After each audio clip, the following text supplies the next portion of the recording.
టాలీవుడ్ సినీ ఇండస్ట్రీలో బడా ఫ్యామిలీగా గుర్తింపు తెచ్చుకున్న మంచు ఫ్యామిలీ గురించి పరిచయం ప్రత్యేకంగా అక్కర్లేదు.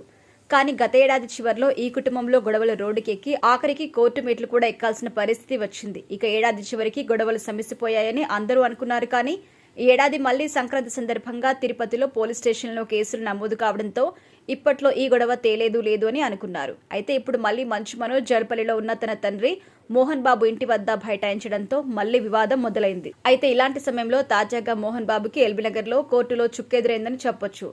అసలు విషయానికొస్తే గతంలో మోహన్ బాబు తన కొడుకు మంచు మనోజ్ విషయంలో జరిగిన గొడవపై జర్నలిస్టు కలగచేసుకోగా వారిపై దాడి చేసిన విషయం తెలిసిందే. దాంతో జర్నలిస్టులు మోహన్ బాబు వల్ల ప్రాణహాని ఉందంటూ కంప్లైంట్ ఇచ్చారు. ఈ విషయం కాస్త కోర్టుకెళ్లింది. కానీ అప్పుడు కోర్టు మోహన్ బాబుకి అనుకూలంగా తీర్పిచ్చింది. అయితే ఇప్పుడు ఆ తీర్పును ఎల్బీనగర్ కోర్టును తప్పుదోవ పట్టించారని మంచు మనోజ్ న్యాయవాది సాక్ష్యాలు కోర్టులో సమర్పించారు. దీంతో తప్పిదం చేసిన క్లర్క్కి కోర్టు మెమో జారీ చేసింది. మొత్తానికైతే ఇప్పుడు సాక్ష్యాలు చూపించి కోర్టు నుండి అనుకూలంగా తీర్పు తెచ్చుకున్న మోహన్ బాబుకు ఇప్పుడు మళ్లీ చుక్కెదురైందని చెప్పొచ్చు.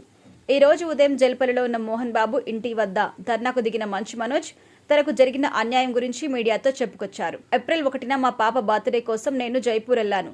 అయితే అదే రోజు మా ఇంట్లో విధ్వంసం సృష్టించారు. గొడవల్ని కావాలని మా ఫ్యామిలీకి గొడవగా మార్చి మమ్మల్ని పిచ్చోలం చేస్తున్నారు. మాది ఆస్తి గొడవ కాదు, స్టూడెంట్స్ విషయంలో స్టార్ట్ అయిన గొడవ ఇది. నా ఇంట్లో జరిగిన బీభత్సంపై పోలీసుల్ని అడిగితే మీరిక్కడ ఉండడం లేదు కదా, అది నిర్లక్ష్యంగా అని సమాధానం చెప్పారు. ఇప్పటి వరకు 3 ఎఫ్ఐఆర్లు నమోదైనా ఒక్క ఛార్జిషీట్ కూడా ఫైల్ చేయలేదు. అన్ని ఆధారాలున్నా ఎందుకు పోలీసులు మాకు సహకరించడం లేదు?